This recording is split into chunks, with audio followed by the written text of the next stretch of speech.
Vanessa. She's a 1974 Dodge B300 camper van, and she was made by the Frank Industries that makes the Travco. She's 19 feet long, and the back is fiberglass, the roof is fiberglass. The rest of it is a regular extended van Dodge B300. And then the Frank Industries put the back on and the top and marketed as the Travco. It's got everything you need inside, even a toilet. Her name is Daisy, and she is a puppy. She's a Maltese puppy. She rides between the seats. She's got her little spot. Okay, so the cool thing about the Travco is there's a drop floor. So you've got 6 foot 1 inches at the stove and the sink. When you set in the toilet or the dinette or the bedroom, you don't have the headroom. So I'm going to come on in so you can see.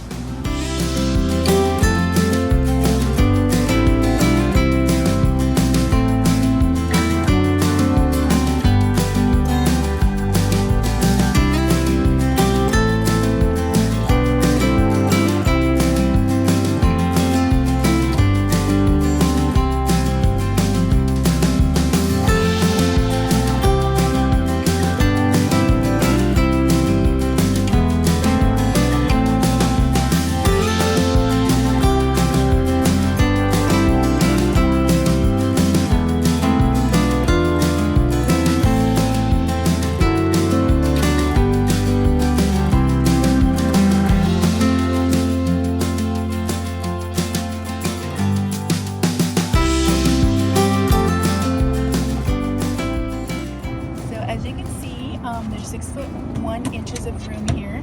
This is a seat cover right now. I don't have the plumbing done, so I just put a cover on here. This is where the old refrigerator was, and I put a storage bin here. I have a 12-volt refrigerator, chest refrigerator between the front seats. That's what I use. It's just a good size for me.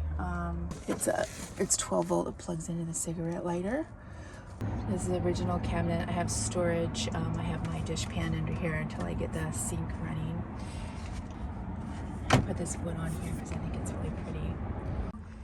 Okay, so I'm back in the bedroom where you don't need the height, and you don't need the height of the drop floor in the bathroom either. So there's a full bathroom, a masturbator toilet. I put a shower curtain across here when I take my showers. And the bed is a 10-inch memory foam mattress. I like comfort. I sleep wonderful here. My dog is, even though she's a puppy, she has a fierce growl. At 13 pounds, she sounds very fierce, so I completely feel safe. I did all my curtains with the blue on the outside, so everything matches blue on the outside, and then I put color on the inside. I have louvered doors on the side. I will put a max fan in here eventually. I have a little 12-volt fan here that I run off of a Jackery. The 500 Jackery is great for me here. I can run my little refrigerator at night. It's a little chest 12-volt. I can run my fan. Eventually I will get solar on the roof and fix the 12-volt within the camper van, but right now that's not working. And then here is a closet. I have clothes on this side. I'm not in the van full-time right now, but when I'm here full-time I have all clothes here, and then I have food on the left. So furnace works great. Being a single gal, I can do certain things, but an entire build from scratch was just beyond my capabilities. I had lived in a bus, which I had hired out and worked along with workers. I lived in that for a year. 34 feet, did the whole build, and it was so much work that I decided I just wanted something like this that had things I just needed to fix instead of starting from the ground up. So this one's 19 feet. It's very easy for me to park. It's very incognito when I can park just about anywhere and I never get noticed. You know, a school bus, you draw a lot of attention. Living here in Sonoma County, the rents are astronomical. I mean, I paid $1,900 for a one-bedroom apartment. That's why I lived in the bus, because the rents are just crazy. I've got 1 year till retirement, and I can comfortably live van life on my retirement, especially if I go down to Mexico, which I plan to do part of the year in Baja. And I took her down there with me. We just visited Baja in some areas, and Daisy did really great down there in the heat.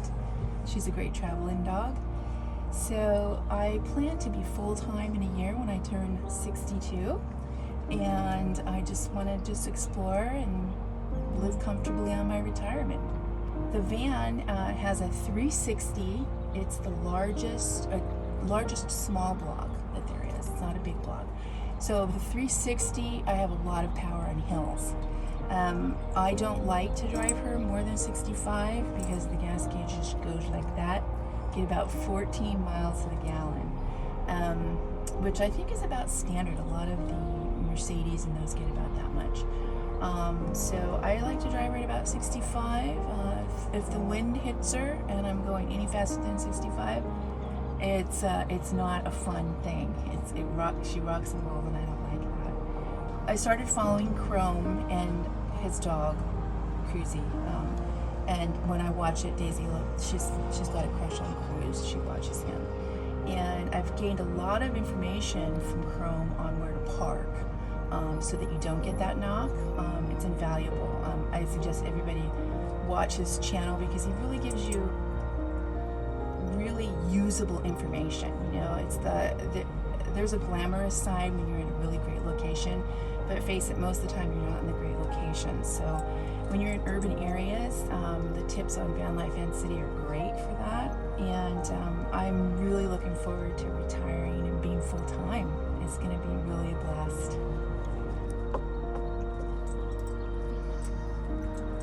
So when you're a vintage van owner, eBay is your best friend. You can get windshield wiper motors, you can get plugs and wires and all that stuff, because the Dodges were just Dodges. And the B300 van is standard. But for certain things, you cannot find them, and they don't make them, like the hood latch right here. So I finally just got one on eBay. I've been driving with just the safety on it. So I've got a hood latch that is ordered on eBay, and the other windshield wiper arm. It just came, so that's on my list of things to do. If you notice, I have one. It wasn't even on there until my sister and I fixed the motor, and fortunately it is the one that goes on the driver's side, so I could get home from Oregon. Otherwise I would have been trapped. It's really funny. So go on eBay and you can find all these little things that you're going to need. So thank you so much for doing the van tour. Look for my YouTube channel, Boho Explorer, with an X, and my Instagram is also Boho Explorer, and I'll be posting things in a year